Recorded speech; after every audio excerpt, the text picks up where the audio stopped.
안녕하세요. 갈릴리 교전나무 교회 여러분. 오늘 토라 강의에 같이 참여해 주신 교회 여러분들 환영합니다. 그리고 우리 영상으로 같이 공부하시는 분들도 환영하고요. 이 시간에 이제 신명기 오늘 27강, 토라 27강을 공부하게 됩니다.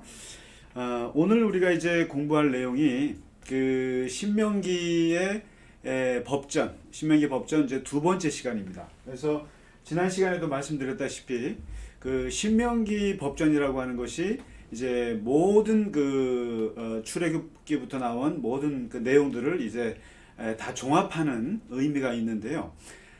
여기에서 일단 이제 12장부터 26장까지가 이제 그 신명기 법전이 되는데, 그 신명기 법전 중에 이제 오늘 지난주에 12장부터 그 16장까지의 내용을 말씀드렸습니다. 근데 저는 이번에 이제 그 신명기 법전을 다시 보면서 새롭게 이제 느꼈던 것이, 초반에 신명기 법전 초반에 강조하고 있는 부분이 예배라고 하는 부분이었습니다. 예배. 이게 이제 우리말로 예배인 거죠. 그런데 뭐냐면 한 분 하나님, 그리고 보이지 않는 하나님, 그리고 말씀하시는 하나님, 이게 이제 유일신 야훼 신앙의 이제 핵심이라고 말씀드렸잖아요. 그 한 분 보이지 않는 말씀하시는 하나님을 향해서 인간이 할 수 있는 최고의 자세가 무엇인가? 그게 예배라는 거예요. 그래서 이제 그 예배를 어떻게 하나님을 섬길 것이냐라고 했을 때 그 7가지 말씀을 드렸습니다. 그러면서 이제 이거를 예배라고 하는 주제어에 7가지 예배 공동체의 문화로 말씀을 드렸어요. 먼저 하나님께, 한 분 하나님께 예배 드리기 위해서는 우상을 도말해야 한다. 그리고 우상 숭배를 부추기는 예언자들, 거짓 예언자들을 너희 공동체에서 제거하라는 것. 그리고 이제 죽은 자들, 우상 숭배화될 수 있는 죽은 자들을 지나치게 애도하지 말 것. 그 죽음에 대한 애도 금지 문화. 그리고 그 하나님 앞에서 어떤 음식을 먹을 것인가, 어떻게 음식을 하나님 앞에서 먹어야 하는가, 어떤 걸 먹고 어떤 걸 먹지 말아야 하는 것, 이런 것도 예배와 관련된 그 규정이라고 할 수 있다는 거죠. 그 다음에 이제 5번째는 그 예배 때 드리는 헌금, 11조는 어디에 쓸 것인가. 그러니까 레위인과 객과 나그네와 고아와 과부, 사회적 약자들을 위한 그 기금으로 쓸 것이라는 얘기. 그 다음에 이제 안식일을 지켜라, 안식년을 지켜라라고 하는 것도 그것도 큰 의미에서는 하나님께 예배 드리기 위해서는 너희의 노동, 돈을 벌기 위한 노동, 너가 생존하기 위한 노동, 그 다음에 너의 노동, 너의 삶의 풍요함을 주는 땅, 그리고 너희가 함부로 부렸던 노비들조차도 자유와 해방을 줌으로써 너희가 쉼으로써 하나님께 집중할 수 있는 예배와 관련된 겁니다. 그 다음에 이제 그 절기라고 하는 것, 유월절, 초막절, 이런 것들도 결국에는 그 모임에서 하나님을 기억하고 하나님을 함께 즐거워하라고 하는 공동체적 의미가 있는 거죠. 그래서 이 모든 것, 우상 숭배, 거짓 예언자, 그리고 이제 음식, 죽은 자에 대한 애도 금지, 그리고 안식일, 그리고 음식 문제, 그다음에 11조, 이런 모든 것들이 다 하나님을 어떻게 섬길 것인가라고 하는 예배와 관련된 그 예배 공동체의 문화였다라는 겁니다. 그런 의미에서 이제 먼저 서론을 이렇게 얘기를 하고요. 그 다음에 이제 오늘 우리가 공부할 내용이 이제 17장부터인데, 17장이 뭐냐면 그 모세가 꿈꾸던 하나님 나라. 그러니까 이제 출애굽할 때 그 하나님께서 그 시내산에서 이스라엘 백성들에게 주었던 비전 선포식이 있었잖아요. 그게 뭐였냐면은 2가지 나라를 꿈꾼 거죠. 거룩한 백성, 그 다음에 제사장 나라. 이 2가지예요, 이게. 그러니까 구별된 내가 출애굽시킨 이스라엘 백성들은 뭔가 구별된 백성을 만들고 싶다.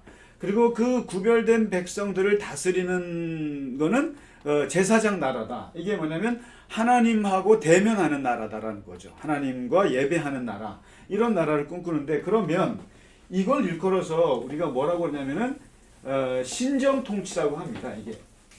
그러니까 우리가 이 정치 제도를 말할 때 여러 가지가 있죠. 이러면 독재 국가, 그러니까 이제 뭐 왕이 독재자가 다스리는 나라, 그다음에 민주정, 그러니까 국민이 주인이 된 나라, 그다음에 뭐 그러니까 전제 정치, 또 뭐 독재 정치, 또는 뭐 민주 정치, 공화정, 여러 가지가 있는데, 이 구약 성경에서 성서에서 하나님께서 이 특히 토라에서 제시하고 있는 그 정치 제도는 뭐냐면 신정 정치입니다. 이게 신정 정치라고 합니다. 신정 정치.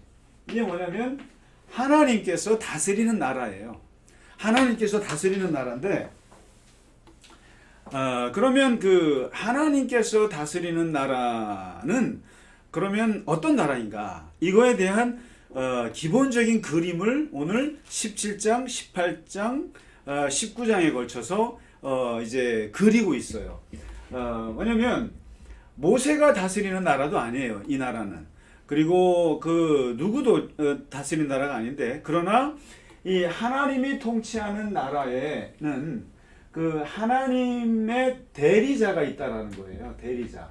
하나님께서 세우시는 대리자가 있는데, 이걸 뭐라 그러냐면 이제 지도자죠. 하나님께서 세우신 지도자들인데, 그 어떤 지도자들이 있는가?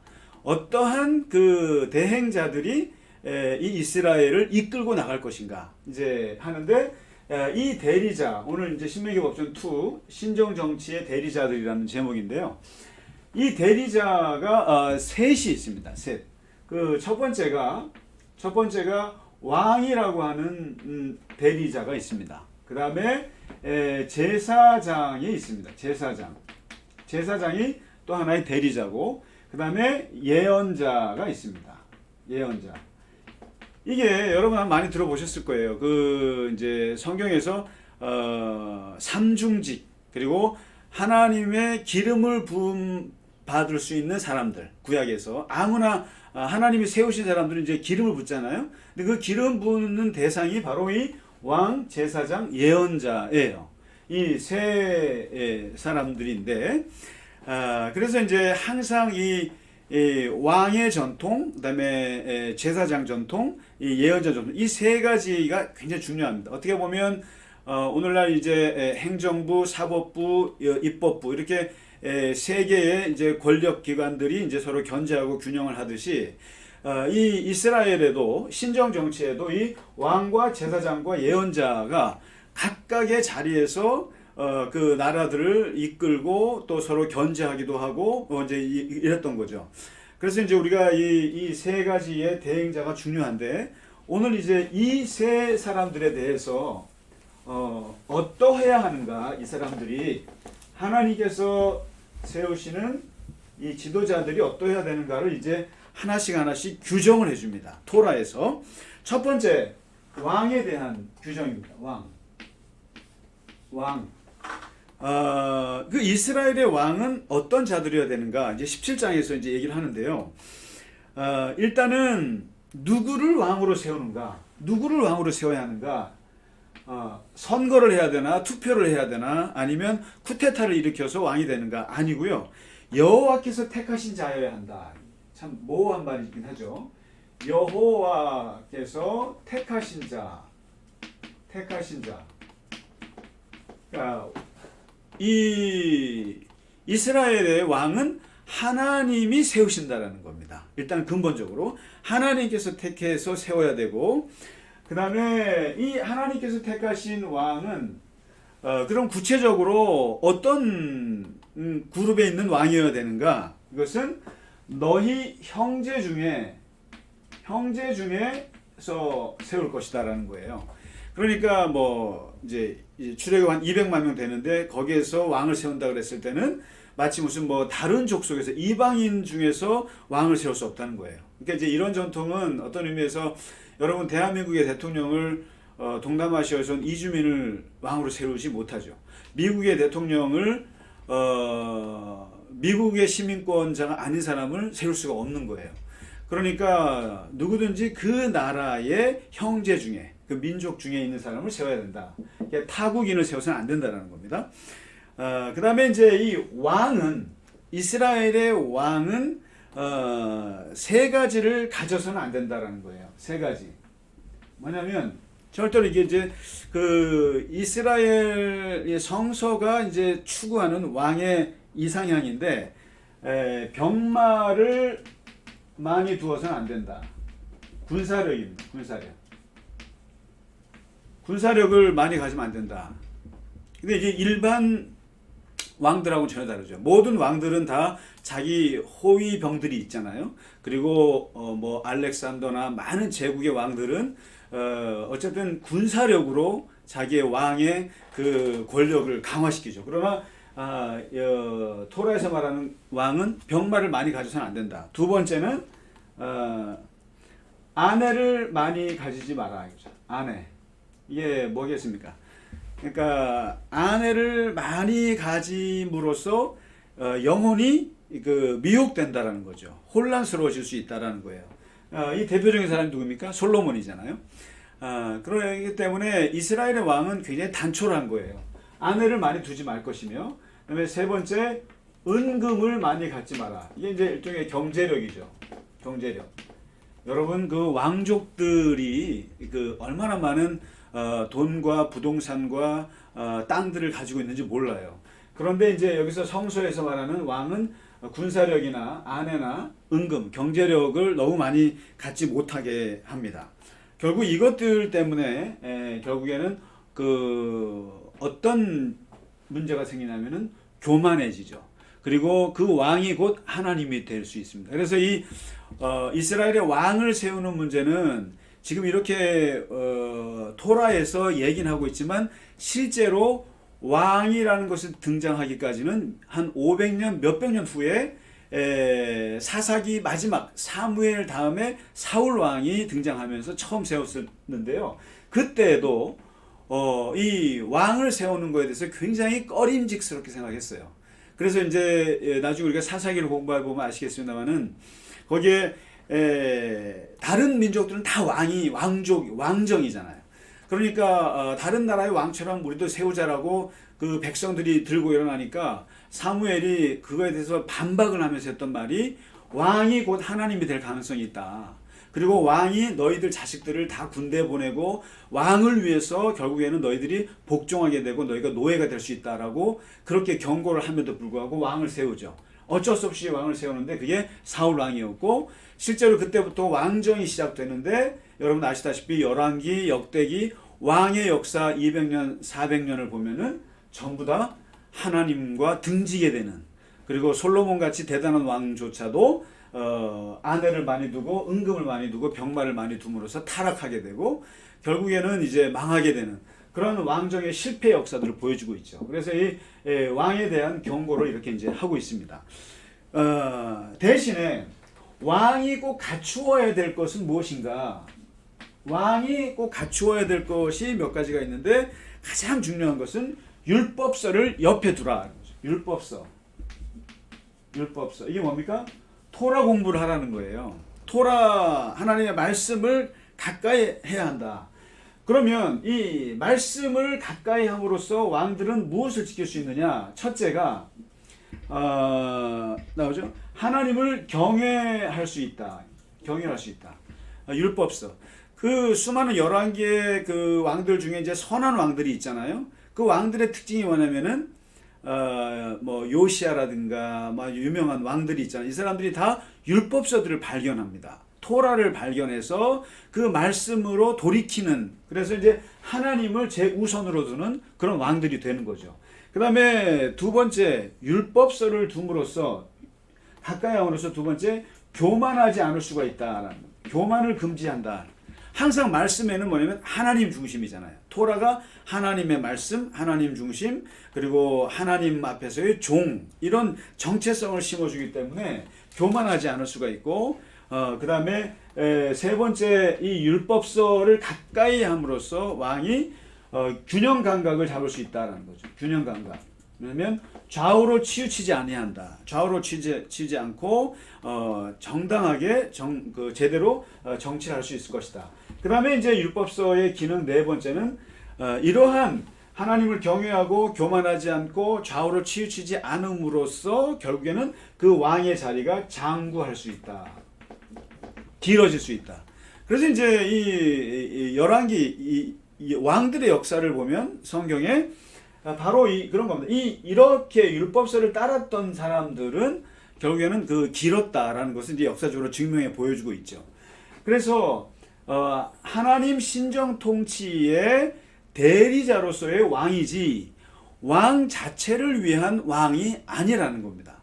그래서 어떠한 그 역사에서도 이 왕이 교만하거나 하나님을 떠나거나 그랬을 때는 여지없이 하나님께서 내치는 그런 역사가 이 이스라엘의 왕의 역사라고 할 수 있습니다.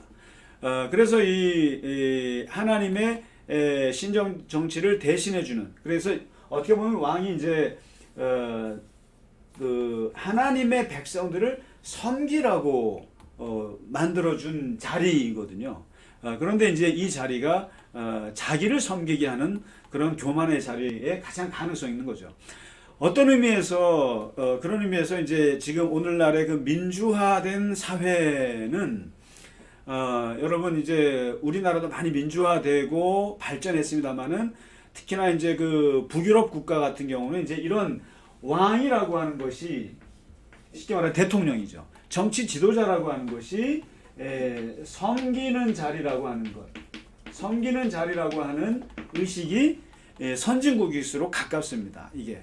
그래서 여러분 그 북유럽 국가들 같은 데 보면은 대통령이 다른 일 하면서 프리랜서로 하잖아요. 정치인들이 보면 월급 안 받지 않습니까? 그러니까 섬기는 자라는 거죠. 국민들을. 이런 의식이 강하죠. 이제 그런데 이런 의식이 바로 어디서 오느냐? 토라에서 온 거예요. 그러니까 성경이 추구하는 왕은 이런 자리예요. 섬기는 자, 백성들을 섬기는 자, 하나님을 섬기는 자의 자리라는 것을 토라에서는 분명히 규정을 하고 있다는 겁니다. 그런 의미에서 이 토라라고 하는 것은 오늘날 어떤 그 정치 제도에도 중요한 어떤 근본 정신을 주는 거죠. 예. 굉장히 중요하다고 봅니다. 제가 볼 때는. 그 다음에 이제 두 번째 하나님의 대행자가 나와요. 하나님 통치를 대리하는 중요한 자리가 뭐냐면 두 번째가 제사장입니다. 제사장. 이 제사장의 자리에 대해서 이제 나오는데 이거는 이제 출애굽하면서부터 이제 아론이라고 하는 사람과 모세라고 하는 사람이 이제 기능을 달리하죠.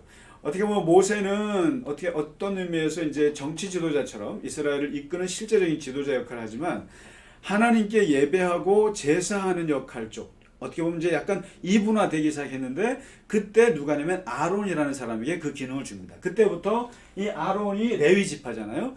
물론 모세도 레위 지파입니다만은 이 레위 지파가 12지파 중에 유일하게 성전을 관리하고 예배를 집례하고 이런 역할을 감당하는 종교적 역할을 하는 성직으로 구분을 했죠. 그래서 이제 이 제사장이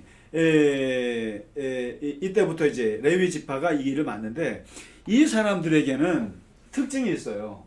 이 레위 지파에게는 이 사람들에게는 분깃이 없어요. 분깃이. 그러니까 무슨 뭐 소득이 생기거나 뭐가 전쟁에서 땅이 생기거나 뭐 돈이 생기거나 전리품이 생기면 레위인들에게는 갈 게 없어요. 다 지파들끼리 나눠 먹지 안 갑니다. 그 다음에 이 사람들에게는 무슨 기업이 없어요. 다시 말해서 유산이 없어요. 이 사람들에게는 물질적으로 뭐가 주어지는 게 없어요. 아무것도. 그리고 왜냐하면 이 사람들은 누가 기업이 되냐면 누가 이 사람들의 유산이면 여호와가 그들의 기업이다.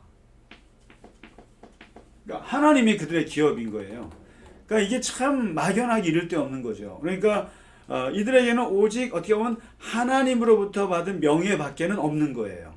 다른 건 없어요. 물질적인 것, 그다음에 뭐 세속적인 어떤 이득이나 뭐 경제적인 이런 건 없고 오직 하나님이 그들의 기업이 된다 이렇게 얘기합니다. 그러니까 하나님께서 세우신 자들이다 이렇게 이제 얘기를 하고 그러나 이 제사장들에게도 먹고는 살아야 될 거 아닙니까? 이 사람들도 사람인데 그러면 이 제사장들은 무엇을 먹느냐 하면은 사람들이 와서 갖다 바친 제물, 사람들이 갖다 바친 제물의 소나 양이에요. 그 다음에 그 소나 양이나 그 앞다리, 앞다리나 이제 그런 두 볼과 위. 그러니까 제물 중에 여러분 아시다시피 항상 제물에는 제사장 몫이 따로 있어요. 그러니까 거기를 이제 제사장들이 먹을 수 있는 거죠. 그 다음에 사람들이 갖다 바치는 처음 거둔 곡식, 천열매나 그다음에 그런 포도주, 기름, 그다음에 양털 이런 것들 첫 열매들 같은 경우는 다 이제 이 레위인들이 제사장들이 먹을 수 있다. 그러니까 이제 쉽게 말하면 지난번에 말씀드렸다시피 이제 11조를 거두면 그 11조가 어디로 가냐면 이제 레위인이나 나그네나 고아나 과부에게 이제 나눠주는 거죠. 그걸 먹고 사는 거죠. 그러니까 마치 공무원들이 국민의 세금으로 먹고 살듯이 또 목회자들이나 사제들이 이제 교인들이 주는 헌금으로 먹고 살듯이 이제 이런 거죠. 요런 제사장의 이제 생존이 나와 있고요. 그다음에 이 사람들은 어떤 사람들인가 하면은 항상 여호와의 이름으로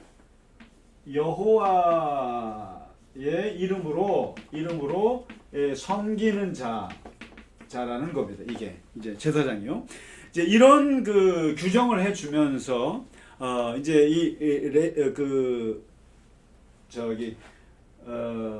제사장의 이제 전통이 시작이 되는데 그러면 제사장들은 어떤 일을 하는가?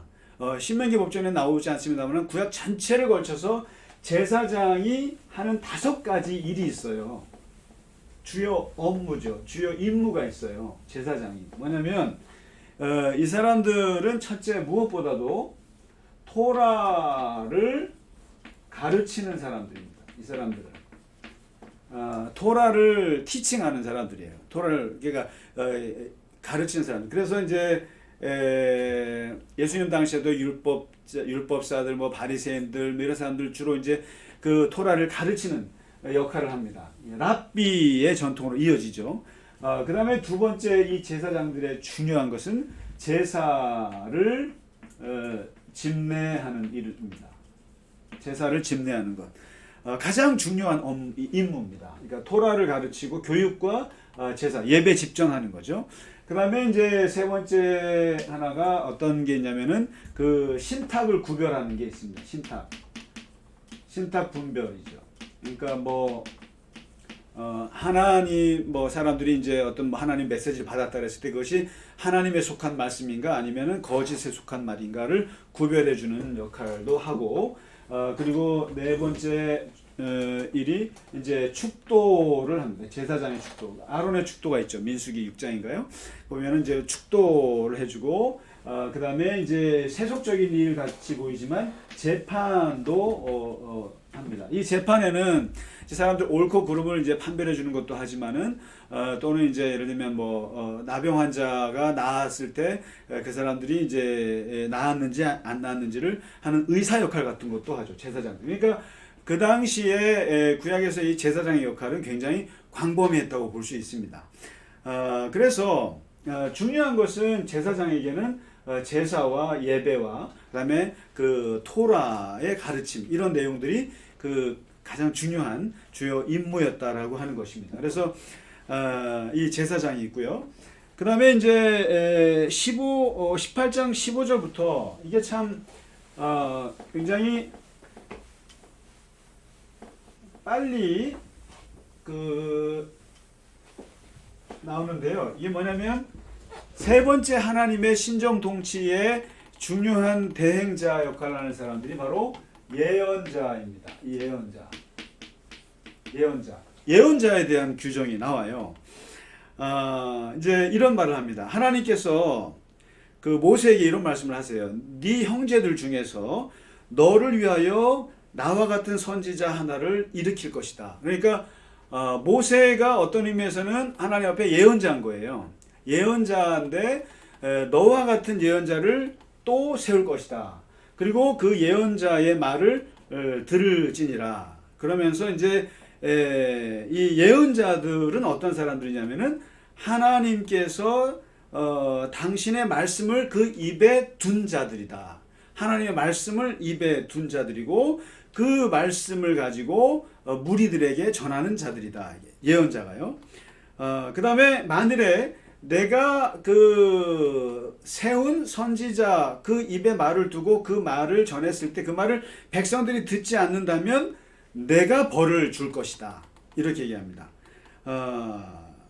그리고 그런데 이제 반면에 이 선지자가 내가 전하라고 하는 말을 제대로 전하지 않고 심지어는 다른 신들의 이름으로 전하는 선지자들은 내가 죽일 것이다. 얘기합니다. 그러면서 이제 여기서 한 가지 의문을 얘기합니다.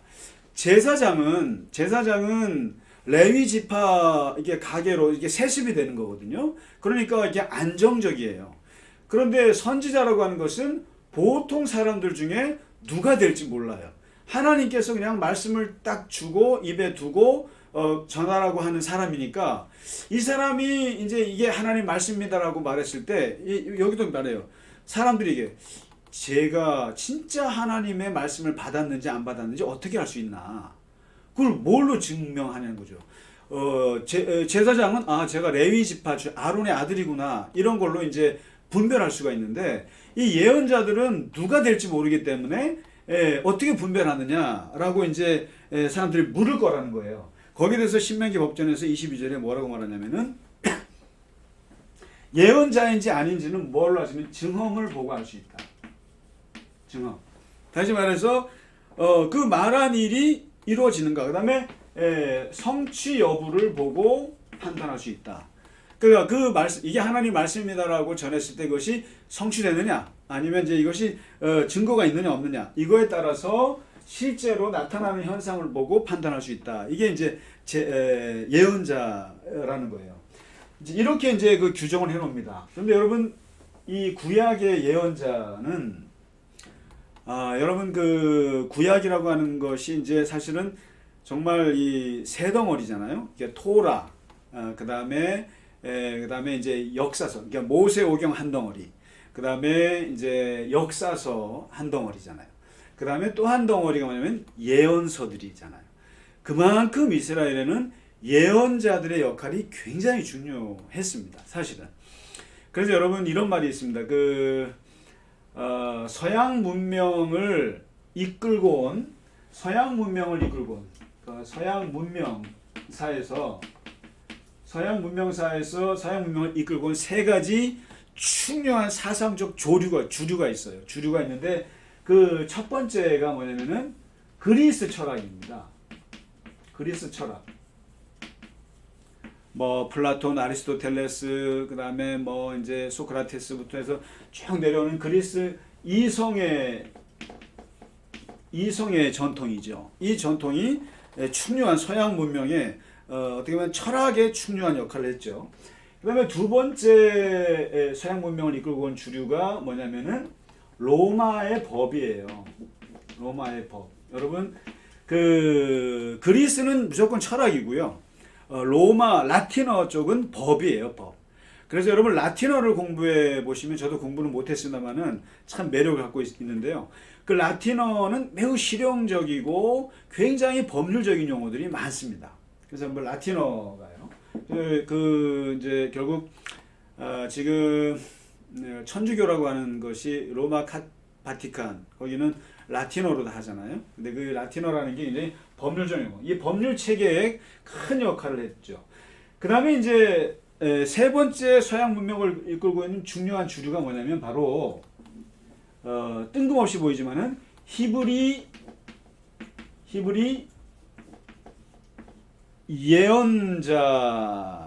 예언자들의 예언자들의 정의 사상이에요. 정의. 이 히브리 예언자 사회 정의. 이게 뭐냐면 여러분 이제 우리가 한번 언젠가 이제 토라를 끝내고 한번 예언서 덩어리를 한번 우리가 공부해 볼 기회가 있으면은 이 예언서 히브리 예를 들면 그리스는 철학을 얘기해주고 로마는 어떤 법률 체계를 세워줬다면 이 성경에 나와 있는 히브리 예언자들에게서는 가장 많이 우리가 배울 수 있는 게 정의예요. ጼ데카, 그다음에 미슈파트, 하나님의 공의. 정말 이 사회에 필요한 정의가 무엇인가를 가장 강력하게 줬던 게 히브리 예언자 전통이거든요. 아모스 같이 하나님의 정의를 물같이 흐르게 하라. 그리고 호세아 하나님의 긍휼과 사랑. 그리고 뭐 이사야, 그리고 예레미야. 그리고 이런 사람들이 다 그 당시에 엄청난 뭐랄까요, 바벨론과 이집트 제국 사이에서 어떤 편을 덜 것인가, 이런 정치적으로나 그 다음에 이제 정신적으로 사상적으로 굉장히 하나님의 뜻을 전달하기에 그 정의를 얘기해 줬던 사람들이 이 예언자들이고, 이 예언자들을 말할 때 우리가 오해하지 마셔야 될 게, 예언자라 그러면은 자꾸만 교회에서도 보면은 뭐 무슨 예언의 은사를 받았다 그러면 자꾸만 점치는 사람들로 생각해요. 다시 말해서 미래의 어떤 일을 미리 얘기해 주는 사람들이다. 그래서 그 예자가, 제가 한문은 잘 모릅니다만은 예자가 미리 예자가 있고 맡길 예자가 있어요. 맡길 예자가 있는데 적어도 성경에서 말하는 예언자는 미리 예자가 아니에요.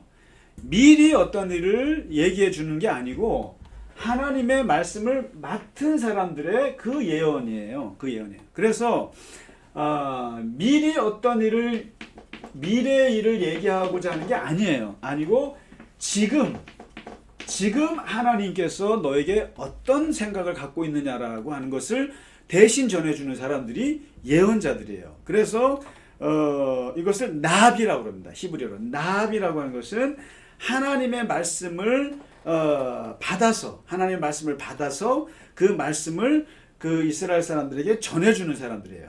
그 중간에. 그래서 이 예언자들의 중요한 임무가 뭐냐면, 아까 제사장은 토라를 가르치고 제사를 집례하고 신탁을 분별하고 그리고 재판을 하고 축도하고 이런 업무가 있다면, 예언자들은 근본적으로 중보기도자예요.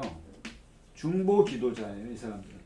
그러니까 사람들이 예언자에게 찾아오잖아요. 도대체 하나님의 뜻을 알 수가 없어요. 사울 왕이 사무엘 예언자를 찾아가서 하나님의 뜻을 알 수가 없어요. 그러면은 사무엘이 하나님께 기도합니다. 기도하고 하나님의 뜻을 받게 돼요. 하나님의, 너를 향한 하나님의 뜻이 이런 것이다. 이러면은 그래서 기본적으로 예언자는 기도하는 자들이거든요. 기도하는 자들이고 그 받은 메시지를 사람들에게 전해주는 거예요. 그런 의미에서 또 메신저예요. 메신저. 두 가지예요. 기도해서 받은 메시지를 사람들에게 중간에서 전해주는 사람, 메신저입니다.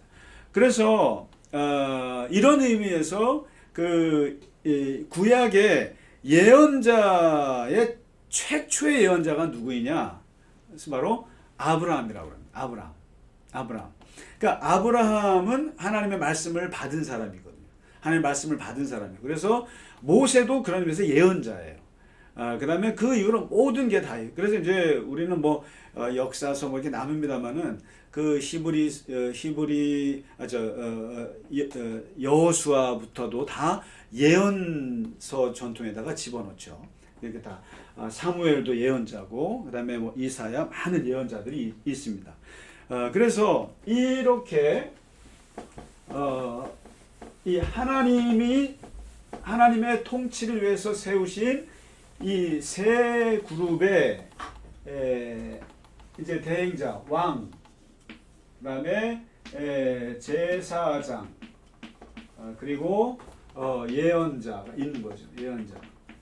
근데 이 세 명의 이것이 있는 거죠. 그랬을 때 이 역사에서, 구약의 역사에서 어떤 역할을 하는가 이거죠. 항상 보면 이 왕정일 때 이 왕들을 견제하고 비판하고 이 왕을 향해서 하나님의 말씀을 퍼부었던 사람들은 예언자들이에요. 예언자들요. 그리고 왕들이 예언자들을 핍박하는 일이 많았죠. 그래서 이사야는 므낫세를 통해서 이렇게 톱에 켜서 죽임을 당하고, 예레미야는 그 당시에 바벨론파와 이집트파 사이에서 엄청나게 말씀을 전하다가 고통을 받고 핍박을 받고 결국 이집트로 끌려가서 거기서 이제 죽음을 맞이하게 되는 비참한 죄를 맞이하기도 하고, 아모스 같은 사람, 뭐 그다음에 엘리야 같은 사람들, 그런 사람들이 나오죠. 그러니까 그다음에 이제 제사장은 어떤 의미에서 왕과 이렇게 하나가 되고, 그래서 제사장적인 전통에 있는 사람들은 기본적으로 좀 보수적이죠. 보수적이고, 그다음에 이제 제도화되어 있고, 그다음에 이제 이게 성전에서 있고 거기서 사례를 받고. 그러나 이제 예언자들은 어떻게 보면 광야에서 외치는 사람들 같이 보이죠. 그래서 굉장히 어떤 개혁적이고 혁명적이고 진보적이고, 그런 의미에서 예수님은 어떤 분인가? 예수님은 왕인가, 제사장인가, 예언자인가? 누구인가? 예수님은 예수 그리스도를 말할 때 우리는 예수님은 바로 왕이요, 제사장이요, 예언자라고 합니다. 그래서 이것을 그리스도 삼중직이라고 합니다. 그리스도 삼중직이라고 해요. 왜냐하면 예수 그리스도 안에는 사실상 왕이신 거죠. 우리의 왕으로서의 역할, 하나님 그리스도의. 그 다음에 제사장, 주님께서 직접 대제사장이 되셨고, 그분이 친히 제물이 되셔서 그 지성소로 들어가신, 그래서 우리의 제물이 되신 제사장, 하나님과 우리 사이를 제사장이 중간에 역할을 했다면, 예수 그리스도께서 하나님과 우리 사이를 열어주신 화목제 역할을 하신 거죠. 제사장이죠. 그 다음에 그리스도의 말씀은 그 당시에 엄청난 파장을 일으켰고, 기존 제도권에 있는 종교인들이나 지도자들 향해서 엄청난 비판의 어떻게 보면 화살을 쏘셨고, 그로 인해서 십자가에 죽으셨던 의미에서 마치 세례 요한과 같이 예언자의 예수님의 모습이죠.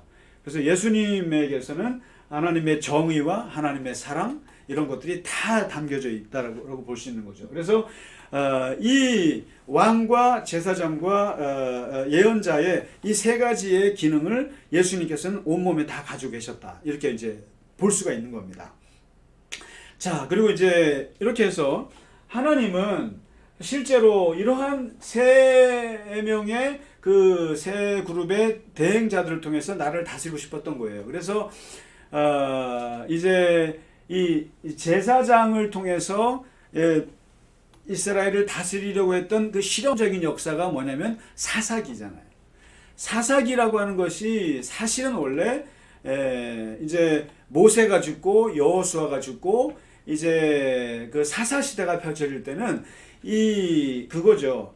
모세나 여호수아 같은 거대한 지도자가 사라진 자리에서는 누가 역할을 했냐면은 레위 지파가 역할을 했어야 되는 거예요. 각 지파의 네 곳에 이제, 그러니까 12지파니까 네 곳이니까 48개인가요? 48개 그 지역에 들어가서 각 지파에게 토라를 가르치고 제사를 집전해주고 이런 역할을 하고 그들로부터 이제 사례를 받고, 이렇게 하나님 말씀을 토라가 가르치는 나라를 하려고 제사장들이 중심이 됐었어야 되는데, 이것이 실패한 역사가 사사기잖아요. 그래서 여러분 이제 사사기를 보면 제사장들이 먹을 게 없어가지고 어떤 부잣집에 가서 이제 제사장 역할을 해주고, 쉽게 말하면 이제 개인 집에 가서 목회를 하고 있는 이런 비참한 일들이 벌어지는 거죠. 그래서 이제 생겨난 것이 왕정인데, 왕정 또한도 실패하잖아요. 왕정 또한도 뭐 왕들이 완전히 진짜 하나님이 되는 그런 역사를 보여줬죠. 그렇다고 해서 그러면 예언자들은 어떻게? 예언자들은 끊임없이 주변에서, 광야에서, 바깥에서 외치면서 죽기도 하고 이러한.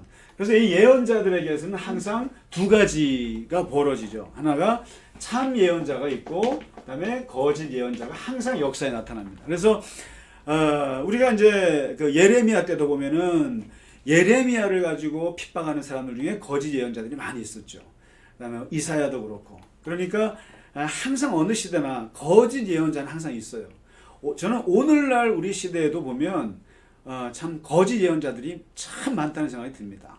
그러니까 자기들이 하나님의 말씀을 받았다고 외치면서 목사랍네 하면서 뭐 이렇게 얘기를 하는데 보면 정말 그 시대에 역행하고 하나님의 그 말씀에 역행하는, 그리고 그것을 또 하나님 말씀으로 포장해서 전하는 그러한 거짓 예언자들. 그래서 그 거짓 예언자들의 메시지를 또 사람들이 또 들어요. 또 맞다고 박수를 쳐요. 그런데 중요한 것은 여기 보면은 거짓 예언자인지 아닌지는 무엇으로 알 수 있느냐? 성취 여부, 그 다음에 증언. 그러니까 실제로 나타나는 걸 보면 알 수 있는 거죠. 그래서 예수님 당시에 이제 예수를 추종하는 많은 사람들이 일어났을 때 그 바리새파나 제도권에 있는 그 종교 지도자들이 예수쟁이를 죽이려고 했거든요. 그때 이제 유명한 율법사 가말리엘이 말했잖아요. 가만 놔두라 이거죠. 저들이 거짓 예언자인지 진짜 예언자인지는 역사가 증명해 줄 거다. 만일에 저들의 예언이 틀리다면 알아서 역사에서 사라질 것이다. 그러나 만일에 그것이 살아있는 예언이라 그러면 저 사람들의 예수의 추종자들은 너희들도 말릴 수가 없고 그것은 하나님께서 이끌고 갈 것이다. 결국에 여러분 초대교회 때, 초대 1세기 때 보면은 엄청난 신흥 종교들이 발생했어요. 예수님의 그러니까 나사렛파, 예수파도 이제 생겨났지만 거기에 많은 예수님 이상의 그 선지자들이 일어났다 이 말이죠. 그래서 무슨 뭐 마르시온이니 뭐 에비온파니 수많은 그 신흥 그 이단들이 일어났을 때 결국에는 그들이 가말리엘의 말처럼 1세기를 못 넘어가고 다 사라집니다. 다 사라지고 다 꺾여요. 그런데 유일하게 거기를 뚫고 나온 게 기독교예요. 그리고 거기 뚫고 나와서 제가 2000년을 끌고 나오는 것이 바로 예수파죠. 예수 그리스도, 기독교인 거죠. 그럼 역사가 말해준다는 거예요. 예언의 참과 거짓에 대한 여부는 역사가 말해준다. 그래서 알 수가 없어요. 그러니까 지금도 여러분 뭐 코로나 상황에서 온갖 메시지를 쏟아냅니다. 많은 목회자들이나 또 어떤 사람들은 막 쏟아내는데 본인들이 예언자인 양 얘기를 해요. 나서요. 그러나 역사가 말해주는 거죠. 그리고 그 여부는 사회가 말해주는 겁니다. 그리고 사람들이 말해주는 거예요. 그래서 분별을 할 수가 없어요. 그래서 이 예언자 전통이라는 것이 이제 있다라는 거. 그래서 오늘은 일단 그 19장, 20장 뭐 하나님의 거룩한 전쟁, 도피성 얘기를 하는데 시간이 좀 많이 갔기 때문에 오늘은 하나님의 통치를 위해서 세우시는 세 명의 지도자 그룹을 왕과 제사장과 예언자 그룹을 보았습니다. 그래서 이제 우리들도 어떤 의미에서 나는 왕 같은 사명이 있는가? 나는 제사장적인 사람인가? 나는 예언자적인 사람인가? 이런 게 있을 수 있죠. 그리고 이제 목회자들도 제사장적인 전통을 중시하는 목회자가 있고 또 예언자적인 목회자들 스타일이 있어요. 이런 것들이 있는데 이것이 다 서로가 조화롭게 서로가 이제 상생하는 것이 중요하죠. 예를 들면 목사가 돼가지고 무슨 뭐 맨날 예언 잡네 해가지고 교회를 등지고 바깥의 일만 하는 것도 문제가 있잖아요.